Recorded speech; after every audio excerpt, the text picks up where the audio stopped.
Hey guys, welcome to Tutorial Guru. Today we'll be learning how to clear all chat history on WhatsApp, and now let's dive right in. Now to clear all chat history on WhatsApp, first open up your WhatsApp on your phone, and after that at the top right corner of the screen you can see the three dotted icons available for us.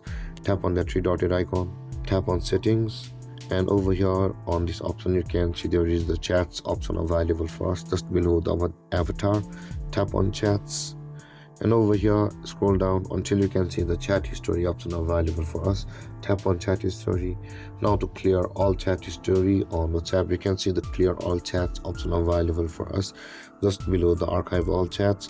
Tap on clear all chats, and you can see there are two options where it says also delete media received in chats from the device gallery and delete stored messages. If you want to clear those chats also, tap on these options and it will be selected, and tap on the clear chats option available for us over here, and all of your chats on your WhatsApp will be cleared.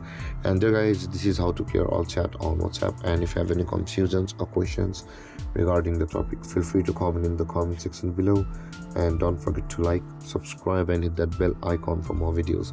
Thank you for watching guys. Peace.